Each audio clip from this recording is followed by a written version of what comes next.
Ça part toujours en live. Donc, bien, il est 18h. Les retardataires, ils vont arriver. Donc, le conseil municipal du jeudi, on est 26 septembre, est ouvert. Donc, on est largement le quorum pour passer au du conseil, puisse avoir lieu. Une secrétaire ou un secrétaire, si quelqu'un... Comme d'hab. Non, ben... Josette, je te vois que tu commences à écrire. Je prends la main. Donc, ça sera Josette. Je la baisse aussi. Je vous laisse. Et bien, merci. Bonsoir, mesdames et messieurs. Bonsoir. Allez, bien, une petite place encore. Bonsoir. Je viens juste de commencer, tu vois. Juste après, super bien. Donc, j'ai désigné la secrétaire. Alors, les pouvoirs reçus en mairie, il y a celui de Lauriane Rowe pour Patricia Lépine, celui d'Arlette Robin pour Josette Raymond, celui de Monsieur Villa pour Gérard Villa pour Patrick Ramos, et excusez Marianne Guimard et Anne-Laure Babou. C'est ça? C'est bon? C'est très bon. Donc, je vais passer à l'adoption du procès-verbal du dernier conseil municipal du 25 juillet 2024. Est-ce qu'il y a des questions sur ce... Non, donc, je vais passer au vote. Vote contre. Abstention.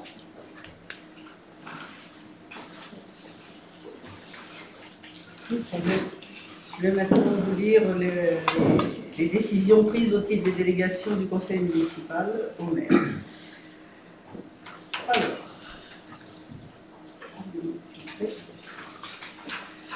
réalisation du banderole pour le médaillé de Salles-sur-Mer par la société France Banderole pour un montant de 70,45 €. Acquisition et pose d'un lave-vaisselle pour le restaurant scolaire auprès de la société Fèvre pour un montant de 5 809,60 €. Acquisition et pose de 2 armoires positives pour le restaurant scolaire auprès de la société Fèvre pour un montant de 3 237,60 €. Acquisition d'une trancheuse à baguettes pour le restaurant scolaire auprès de la société auprès de la société Ma Cuisine Pro pour un montant de 1 165,09 €. Rénovation d'une partie de la toiture de l'église par la société Toiture CP pour un montant de 23 954,88 €. Acquisition des souffleurs pour les services techniques auprès de la société Espace Tardy pour un montant de 407,15 €.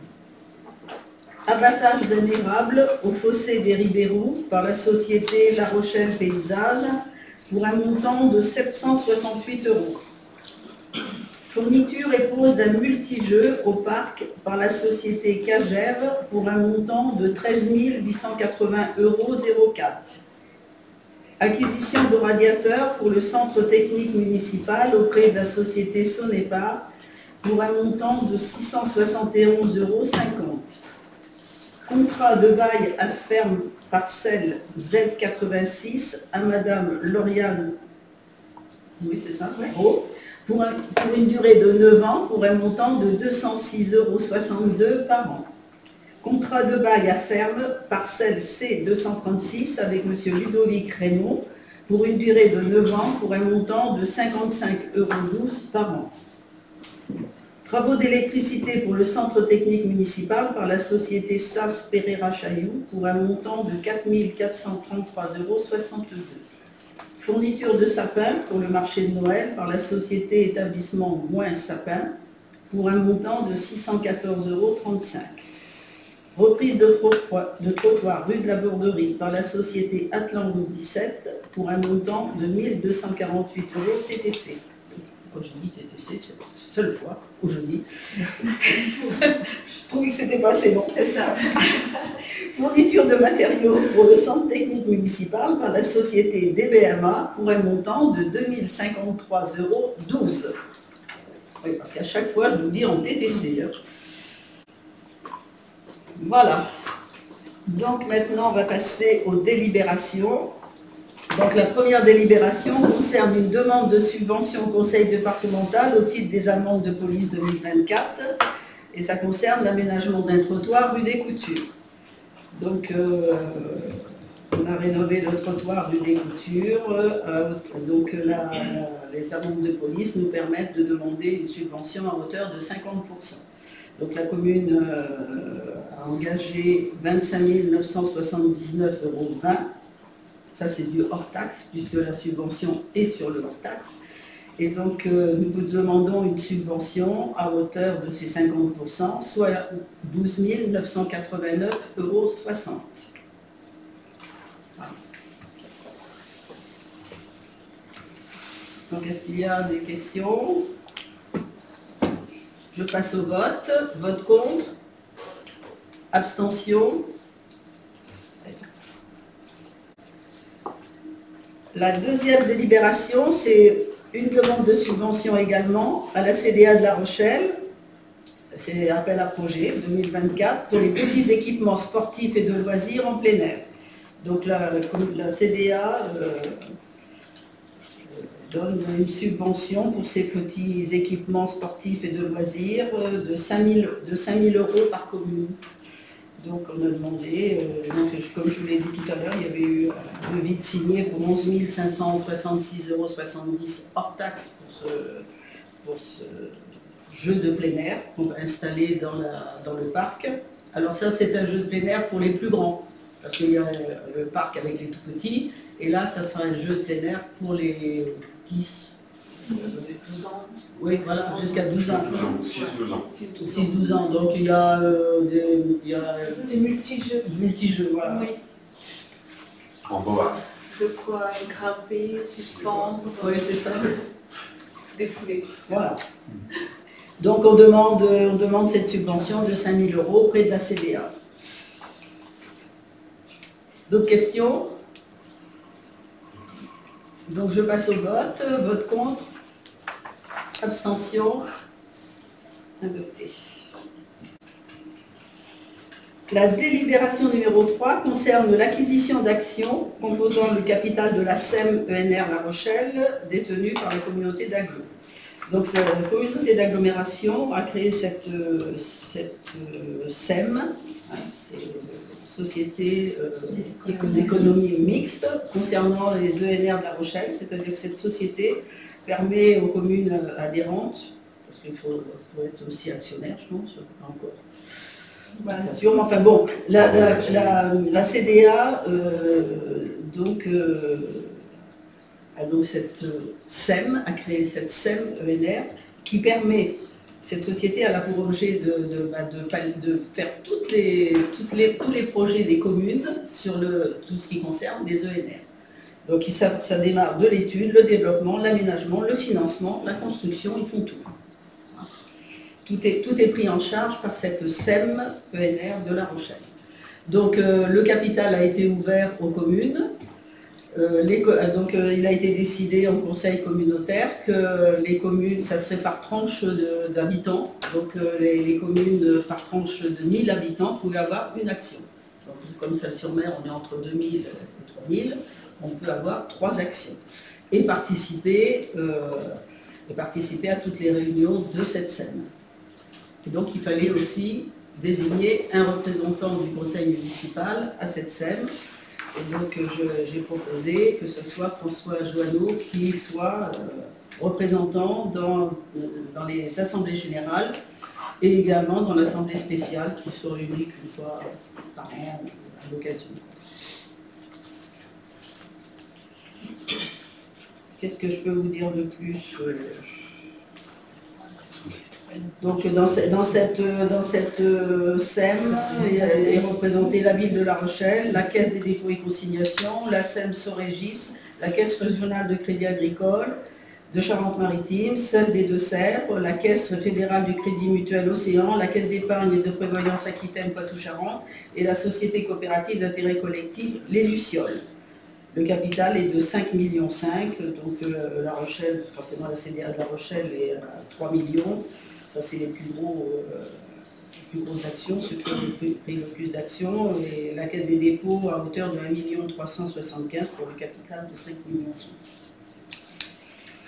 Donc moi, ce que je vous propose, c'est que la commune de Salles-sur-Mer prenne les 3 actions qui sont proposées et de solliciter. Alors il y a déjà un projet sur Salles-sur-Mer qui va être pris par la SEM. C'est une ombrière sur le parking de l'école maternelle. Je ne sais pas si vous avez d'autres questions concernant cette participation à cette SEM et ce que représente aussi la SEM, ce qu'elle peut nous apporter. Non? Bien, ben je passe au vote alors. Vote contre? Abstention? Eh bien, merci. La délibération numéro 4, c'est la souscription au logiciel métier MarcoWeb. C'est ça, monsieur le professeur d'anglais. Pardon. Ah non, parce que... Tant que c'est pas une tiny house. Parce que je dis tiny house, en parlant de cette maison. Il y a une en a. On est français, nous. Oui, non, mais... Voilà. Donc on dit tiny house. Je n'ai même plus house maintenant, je dis tiny house.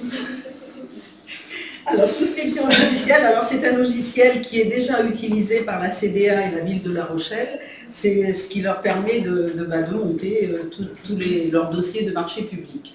Et donc là aussi, ils ont ouvert à toutes les communes la possibilité d'avoir ce logiciel, moyennant forcément une participation financière chaque année pour avoir ce logiciel.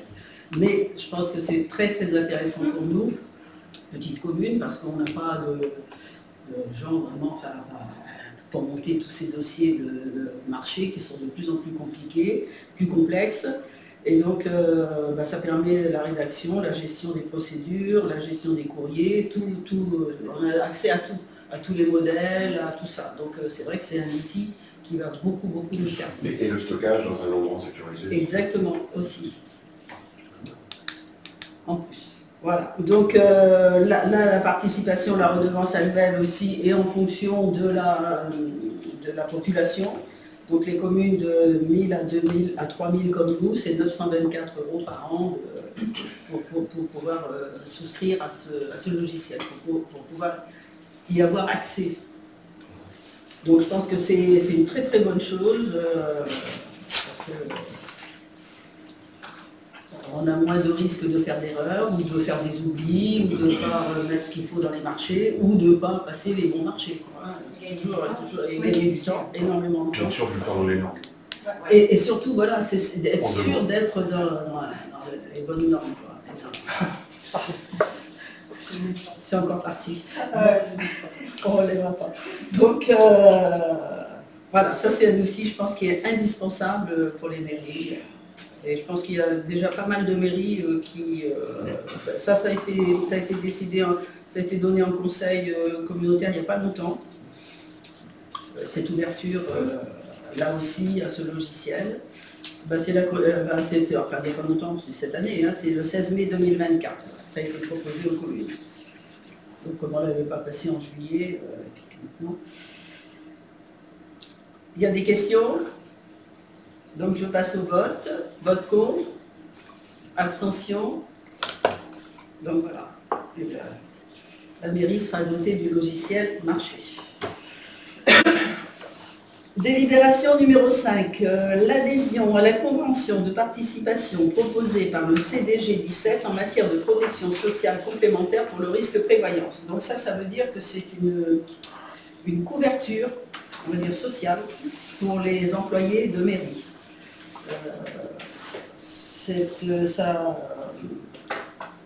En adhérant à cette convention, déjà il y a quelques mois, c'était quand? C'était En novembre 2023, on avait passé une délibération pour justement la CDG se proposer de négocier un accord avec une assurance, hein, pour justement voir comment mieux couvrir les personnels en cas de maladie. Parce que vous savez qu'au bout de 3 mois, ils tombent en demi-salaire. Et s'ils n'ont pas pris l'assurance qu'il faut, bah, ça fait une grosse perte de salaire. Là, avec ça, c'est devient obligatoire. Hein, donc, ils auront tous cette couverture sociale, c'est-à-dire de compensation de salaire quand ils tombent en demi-salaire. Pour eux, c'est très avantageux parce que ça va même être moins cher apparemment que ce qu'ils payent actuellement aujourd'hui pour avoir cette couverture. Et par contre, pour la mairie, bien sûr que pour nous, ça va coûter plus cher. Mais je pense que c'est quand même très très bien pour nos employés qui, malheureusement, quand ils tombent à 3 mois de maladie, c'est que ce n'est pas une petite maladie passagère, hein, et qu'ils soient couverts, qu'ils aient leur salaire au moins après. Donc je ne sais pas si Laure peut-être dire combien on payait jusqu'à maintenant, ce que ça va être peut-être la projection. Alors en fait jusqu'à maintenant on donnait 5,50 € par agent. C'est par mois. Par mois, par agent. Oui. Donc c'était pas obligatoire, mais la commune participait déjà à cette hauteur-là. À compter du 1er janvier 2025, ça sera obligatoire de participer pour les collectivités avec un minimum de 7 € par mois par agent. Ça devenait obligatoire. Ça devenait obligatoire de toute façon. Et donc le coût, on a fait la simulation par rapport à ce qu'on donnait aujourd'hui. On est parti en fait sur 22 agents, donc à 7 € par mois par 12 mois. Ça faisait environ 1 800 €, j'arrondis. Hein. Et là, en fait, en participant à hauteur de 50% pour les agents à compter du 1er janvier, ça devrait faire... Alors, c'est une estimation parce que le montant, on ne l'a pas encore parce que c'est en fonction des salaires de chacun. Mais on est parti sur la base la plus haute, ça devrait faire 4 800 €. Donc ça devrait faire 3 000 € en plus par an pour la collectivité. Voilà.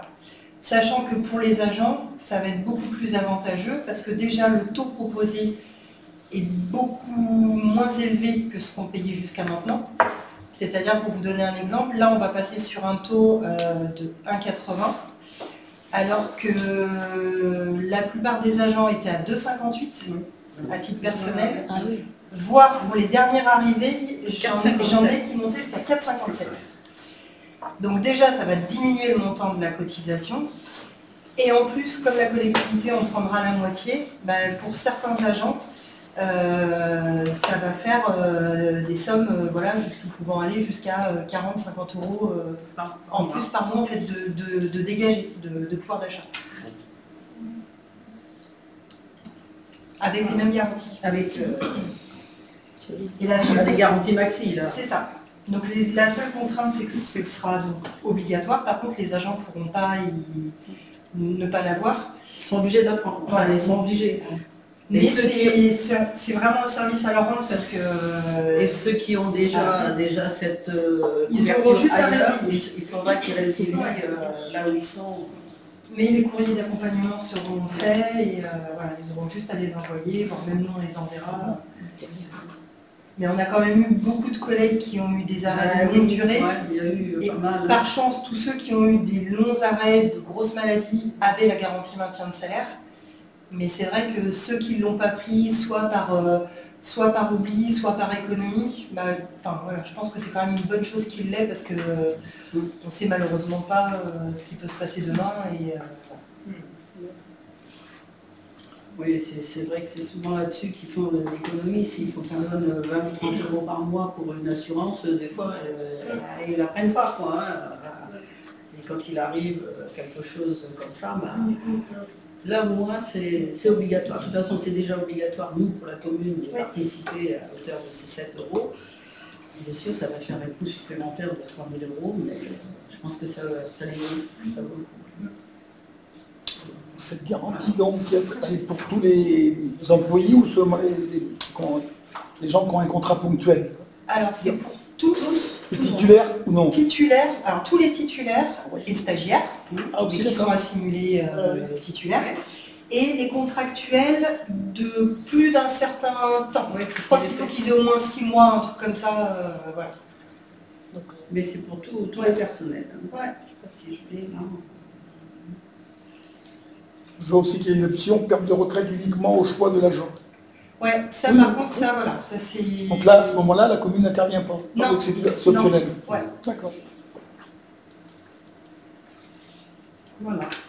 En fait là, à 1,80, en fait, c'est vraiment le même contrat que celui qu'ont la majorité des agents déjà individuellement via une autre assurance. Mais en fait, tout le monde a des contrats individuels. Donc là, en fait, on bénéficie de l'effet de masse. Un contrat groupe. Voilà, C'est avec ça. des taux beaucoup plus intéressants et une couverture. C'est ce qu'ils ont un réussi peu à plus obtenir, quoi. Voilà. Des taux quand même.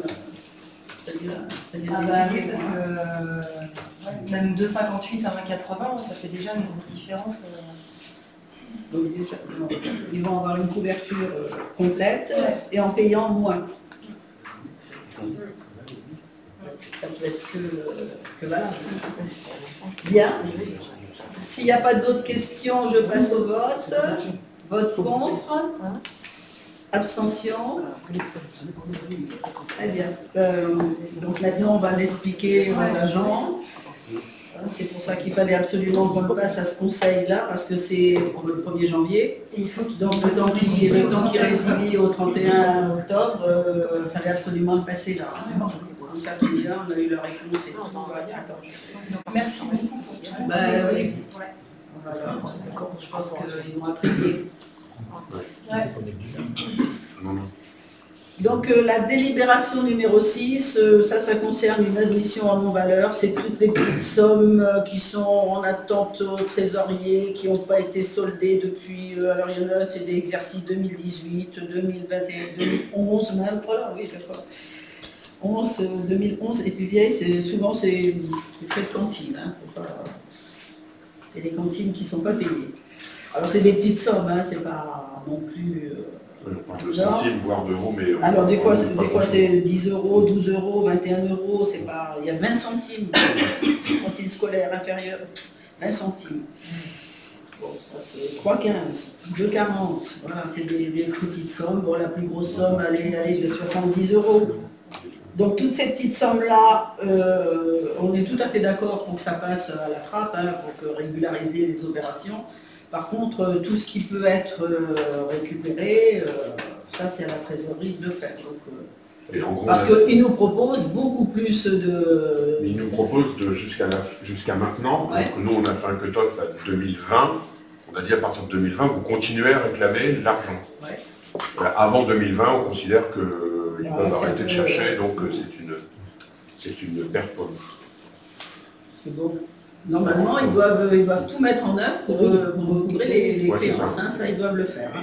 Alors, je comprends que pour 20 centimes, faire toute une démarche pour 20 centimes, ah oui. Mais bon, il y en a d'autres, les plus...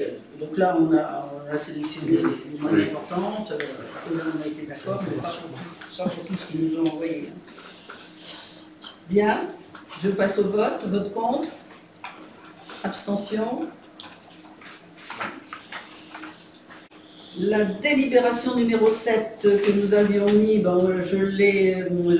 elle a été retirée, mais on en reparlera après à la fin du conseil. Ça concernait la délibération sur le camping. Hein. Mais je vais vous en reparler après. Donc la nouvelle délibération numéro 7 concerne l'enfouissement des réseaux partis du secteur de Mortagne-la-Jeune. Alors c'est l'enfouissement des poteaux qui se trouve à la hauteur de... Comment ça s'appelle ce lotissement? La Montagne, oui. L'ancien Air France, là. Alors ça, c'est dans le contexte de la nouvelle piste cyclable. Dans la nouvelle piste cyclable, on a demandé à ce que le Mortagne soit relié à la piste cyclable, mais également qu'il y ait la création d'arrêts de bus pour les enfants, parce que les enfants de Mortagne sont obligés d'aller prendre le bus dans le lotissement en bas, et il n'y a pas de trottoir, il n'y a rien, rien n'est sécurisé. Donc depuis, c'est vrai, depuis à peu près 1 an et demi qu'on en parlait, ça, de demander, et on profite de une piste cyclable qui va se relier aussi à Mortagne pour faire ces arrêts de bus qui ont été acceptés par la CDA, donc la CDA va les faire, il n'y a pas de problème, sauf qu'à l'endroit où on va mettre l'arrêt de bus, eh ben, il y a un poteau qui gêne. Donc il faut déplacer ce poteau, et en déplaçant ce poteau, ça, il n'y a pas de problème, c'est le SDER qui prend en charge le déplacement du poteau, les frais. Mais par contre, ce qui est le raccordement de l'électricité et de raccordement des réseaux télécoms, les télécoms, l'éclairage aussi. ça, il va falloir qu'on en prenne une partie. Donc pour le réseau d'éclairage, il y a 50% qui reste à notre charge. Et par contre, pour Orange, ça c'est tout à notre charge. Et donc les frais sont évalués à peu près, je les ai là. Donc pour l'éclairage public, c'est une évaluation que le SDER nous a fait, ce serait dans les 20 800, donc on n'en paierait que la moitié. Et par contre pour Orange, c'est 20 800 aussi, mais là c'est tout à notre charge. C'est 260 mètres, on enfouit combien de poteaux, Dominique? Alors, le gros poteau il est décalé de 3 mètres, mais côté télécom, ils doivent partir des fosses amont-aval qui sont très écartés pour pouvoir rebrancher leur réseau télécom. Donc là il y a 200 mètres, 250 mètres. Et ça se dirige vers le chemin qui va vers les Châtonnes. Voilà. Mais pourquoi décaler le poteau? Il y aura toujours un poteau? Parce que, oui, mais le poteau, on va acheter une parcelle Voilà, on est obligé qui est d'acheter à l'entrée du chemin du château, et après, on va le mettre, le poteau, au maximum de notre future parcelle. On ne va pas mettre un poteau chez les non-propriétaires. Parce qu'il y aura l'arrêt de bus. L'arrêt de bus va être décalé par rapport à la rue, et par rapport à ce décalage, on est obligé de déplacer le poteau qui se trouve à l'intérieur de cette zone. Mais l'arrêt de bus, il va être à droite ou à gauche? Des deux côtés, Des deux côtés.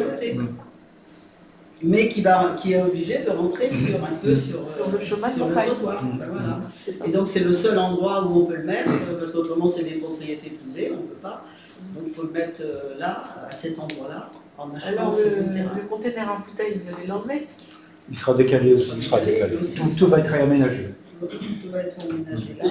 Les arrêts de bus des deux côtés vont empiéter sur la chaussée, sur la route actuelle ou pas? Non, normalement, Vu la- on achète le terrain aussi de chaque Vu la côté. vitesse des voitures, Mais il y aura un haricot central. Pour passer en vélo, à pied, en sécurité, ça on peut le dire. Ah oui. en parlant de l'éclairage public, donc il n'y a pas d'éclairage pour l'instant. Si, il y a un projecteur qui est au-dessus du conteneur à verre. Mais il va y en avoir plusieurs. Alors est-ce qu'on peut prévoir des poteaux photovoltaïques? Oui, en face, il y aura un poteau photovoltaïque. Ah, quand même, c'est au bout du jour. Ben oui. Et oui, quand on peut. Je crois qu'à chaque traversée de la piste cyclable, on a pour le Des terrain, photos. il y aura au moins un projecteur. Photovoltaïque. Et sur les arrêts de bus, ils appartiennent à la CDA ou pas? Oui. Oui. Éventuellement, on pourrait pas faire un éclairage sur chaque abri. On peut ça, ils le mettent. c'est pas- Non mais en profiter d'un éclairage photovoltaïque, pareil. Ce que je ne sais pas, c'est s'il y aura un Il n'y a pas abri. d'abri. Il n'y a pas ou ce sera d'abri. juste un Il n'y a pas d'abri. Juste un C'est photo, un là. totem. Pas la CDA, les abris. Il y a pas d'abri. C'est une société qui les a. Ah, ça sera juste un totem. Il n'y aura Mais pas ça d'abri. sera Il n'y aura pas d'abri. Non, il n'y a Ça pas sera un d'abri. poteau. Je pensais que c'était C'est un totem, là. C'est un totem. Mais les enfants, s'il pleut comme ça, s'ils n'ont pas ces jours, ils seront sous l'eau. Actuellement, ils vont à pied jusqu'à Saint-Vivien. Oui, non mais bon, quitte à faire des travaux, on prévoit le futur. Ça prend plus de place. Oui, mais c'est. Ouais, mais bon, Non, c'est Yellow qui décide. C'est C'est la CDA qui reste. C'est Yellow qui décide. oui, non, mais on peut au moins leur proposer. Ah oui. Non mais c'est ça, c'est bon. Moi je pense qu'aujourd'hui, sur chaque proposition d'éclairage, il faut parler des panneaux photovoltaïques. Oui, non, mais ils sont les premiers à la CDA, ils sont tout à fait sur les énergies renouvelables aussi, et puis ils peuvent le faire, ils le font, hein, il n'y a pas de problème là-dessus. Hein. Ça c'est... Et comme je disais, je pense que les abribus n'appartiennent pas à la CDA, c'est des sociétés. C'est des sociétés qui les mettent en place. C'est pas Parce que là, il y a 1 an à peu près, ils ont changé tous les abribus, ils ont changé de société. Voilà, donc Donc, ça concerne cet enfouissement. En fait, là, c'est pour leur demander de lancer les études. C'est ça. Pour le schéma définitif. Oui, c'est celle-ci. Oui, c'est le choix.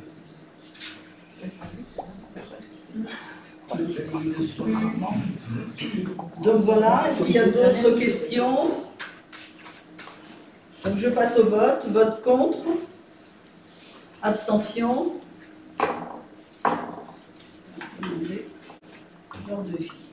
Bien, ben les délibérations sont terminées. Je vais passer maintenant donc le prochain conseil, jeudi 31 octobre.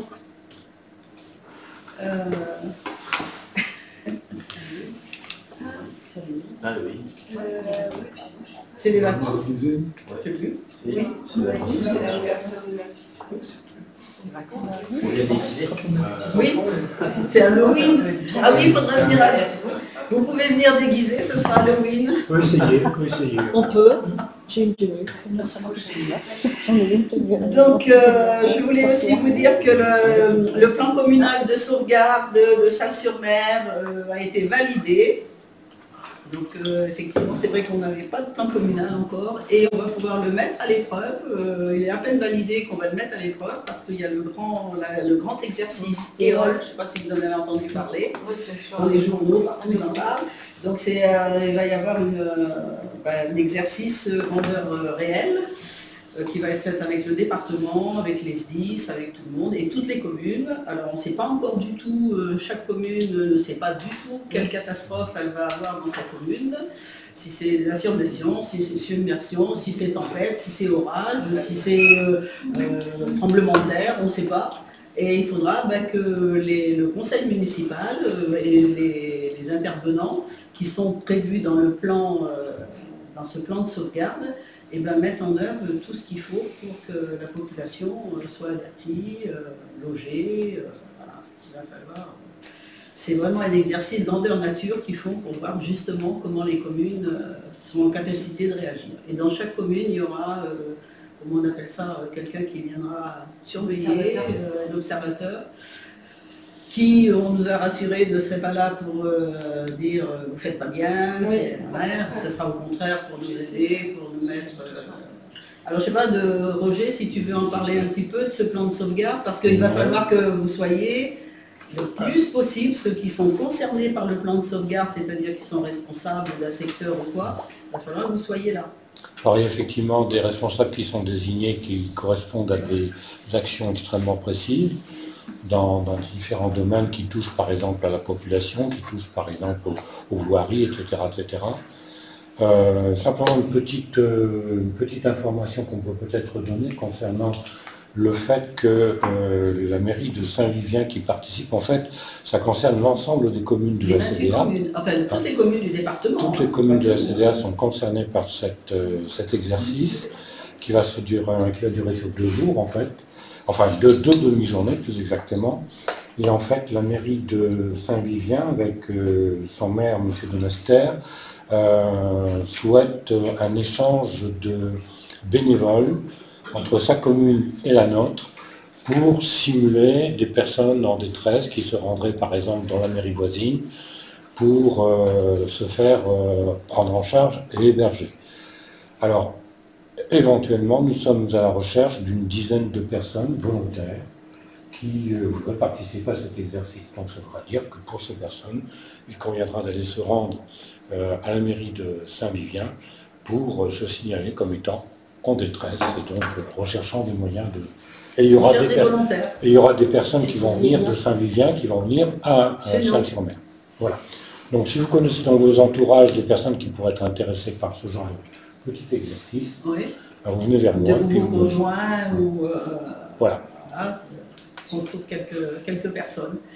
Et oui, effectivement, c'est bien aussi de faire entre communes comme ça aussi, parce qu'effectivement, s'il y a par exemple un problème, la route est barrée entre les Bonnevaux et Salles-sur-Mer. Comment aller récupérer les gens, comment la commune peut aller aider les gens qui sont au Bonnevaux.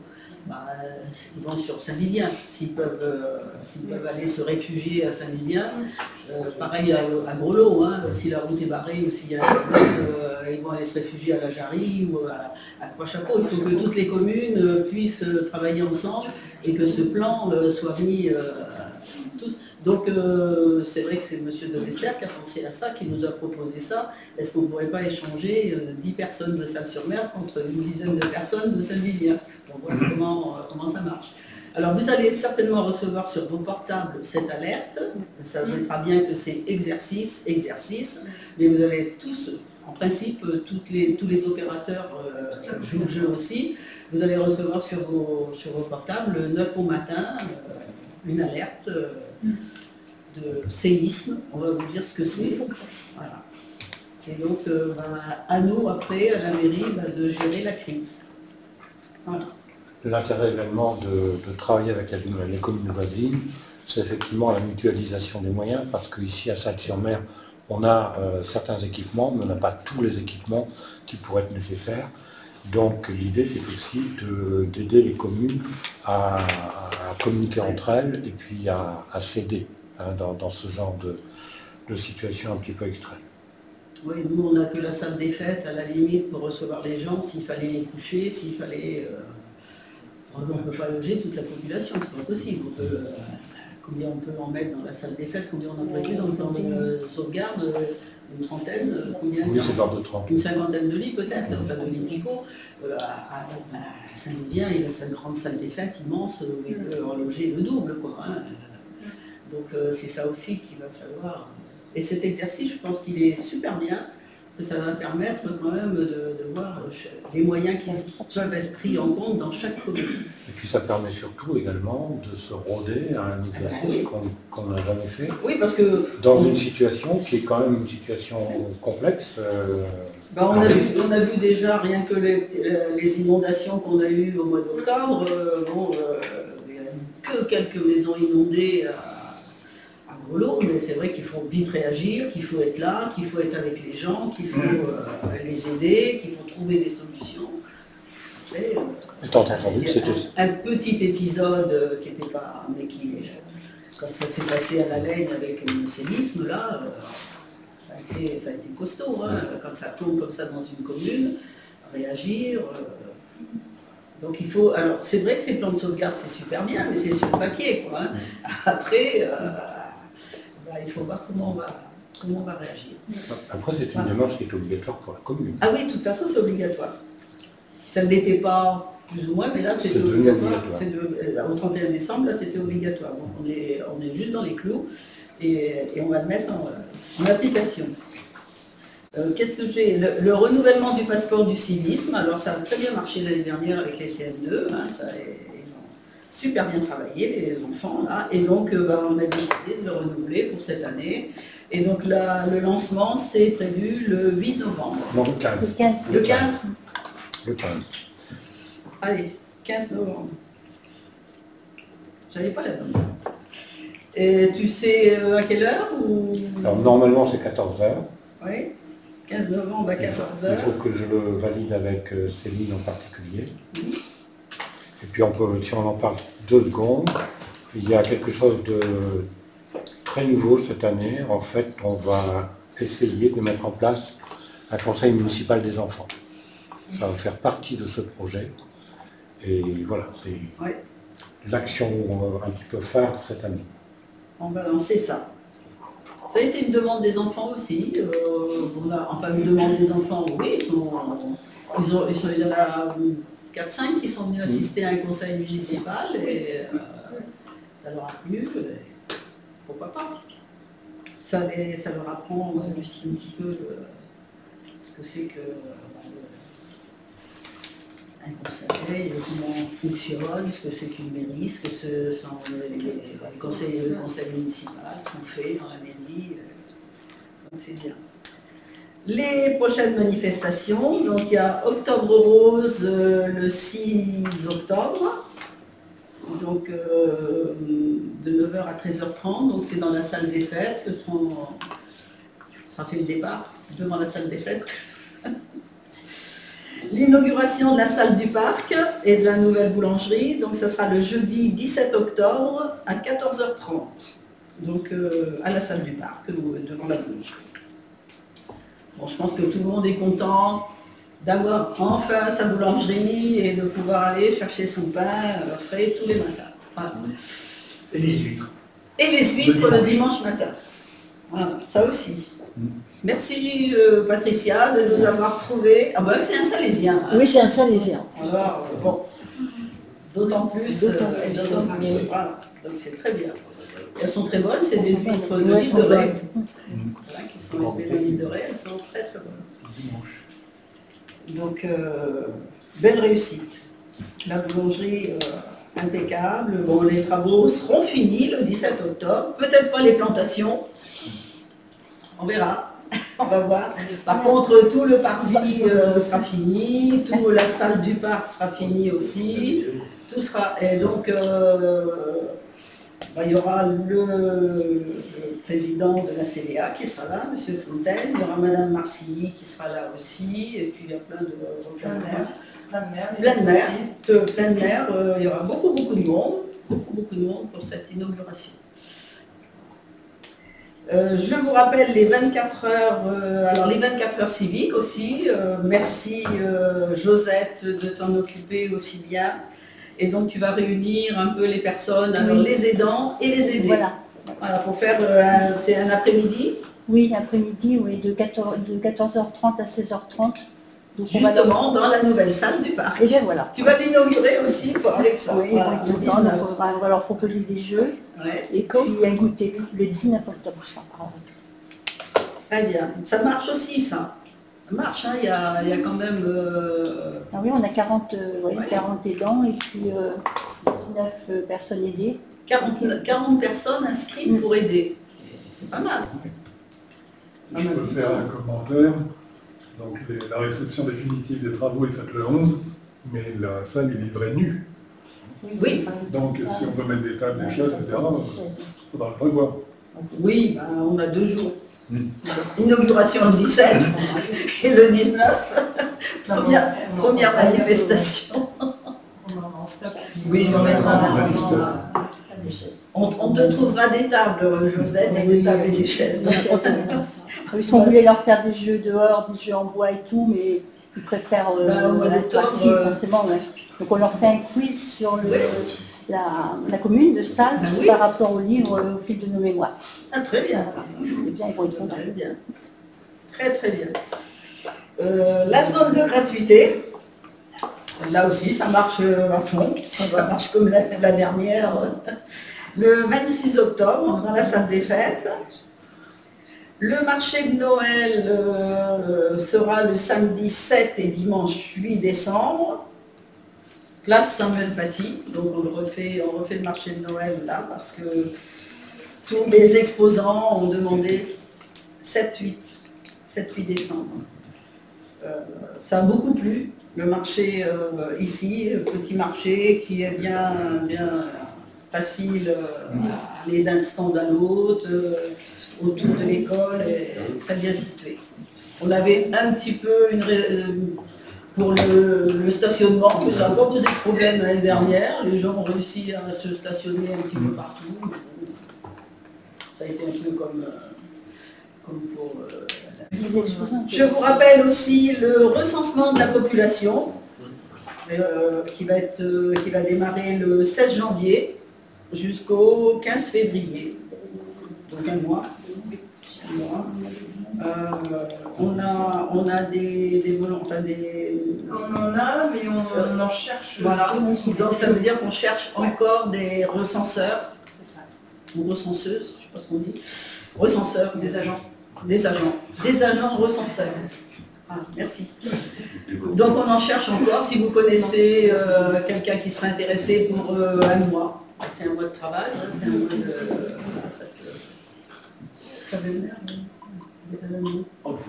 Ah ben oui, parce que je pense que je lui en avais parlé. Tu lui dis qu'elle vient de s'inscrire à la mairie.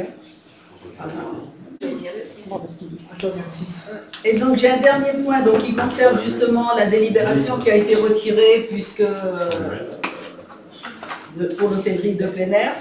Donc la promesse de bail qui était en cours est caduque parce que monsieur et madame Glarner n'ont pas pu signer, n'ont pas rempli toutes les clauses suspensives, n'ont pas été levées, ont été levées plutôt, voilà. Et donc ils n'ont pas pu signer et donc de fait la promesse de bail est tombée. Voilà. Le 24 septembre, oui, parce qu'ils devaient signer le 24 septembre. Donc là, on va réfléchir à comment on repart. Voilà. Donc c'est un petit peu dommage, quoi, pour nous. Mais bon, on va retrouver une autre solution. Oui. Alors on peut relancer un appel à candidature. Oui. De toute façon, c'est la procédure. La prolongation n'était pas possible.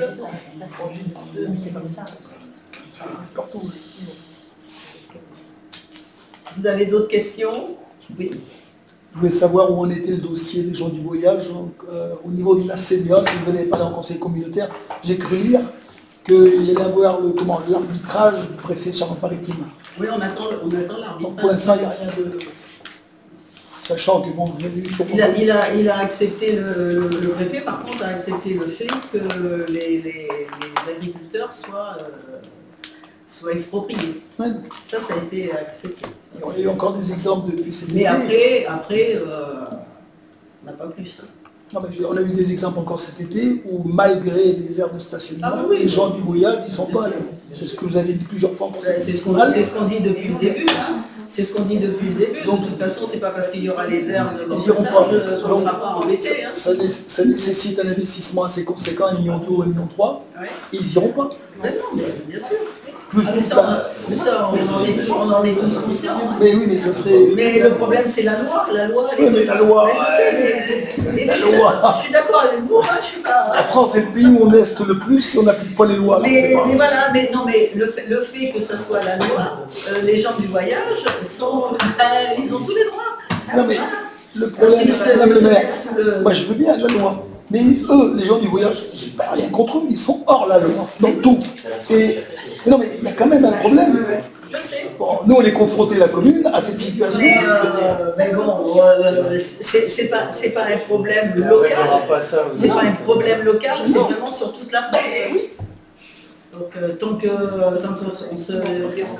ne se sera pas mis vraiment au travail sur cette réglementation-là, ils continueront, hein, ils auront tous les droits. Cette année, on n'a pas été non, parce qu'on a barricadé, hein. Vous avez vu les derniers week-ends comment on a barricadé et le parc, parce que c'était un groupe de 12-14 caravanes qui m'ont téléphoné le vendredi soir en me disant qu'ils arrivaient. Hein, donc je dis non, il n'est pas question, je dis ils vont aller s'installer dans le parc, tout est ouvert, il y a des travaux et tout. Donc on a mis les tracteurs en travers, le tracteur de la commune, c'est pour ça que le tracteur était en travers. On a bouché les entrées aussi d'abord du terrain de sport. Déjà on avait mis une benne pendant tout l'été sur le chemin. On a fermé avec un camion aussi du côté du lotissement. Jardin du couvent, parce que la borne, il la baisse comme il veut. Il a baissé devant moi la dernière fois, le gars, avec sa clé. Ça leur fait pas peur. Et puis ils cassent, hein, si c'est pas assez large, ils cassent, alors ils rentrent. Apparemment, ça les a dissuadés, hein, ils sont pas venus, mais ils ont atterri à Sainte-Soule, après ils ont atterri à Saint-Cendre, bah oui, il y a tellement de places à l'Aubrecé, forcément, ils sont là-bas. Hein, après, ils sont au Simone Veil. non, il y en a plus plutôt. Ah, mais ils ont été. Alors, ils sont expulsés, mais ils partent 15 jours, 3 semaines après. Quoi, hein. Ouais, mais ils ont labouré quand même une partie à Simone Veil là. Ils ont labouré un peu. Mais oui, alors, ils ont labouré. Ils sont mis à côté. C'est un parking pour mettre les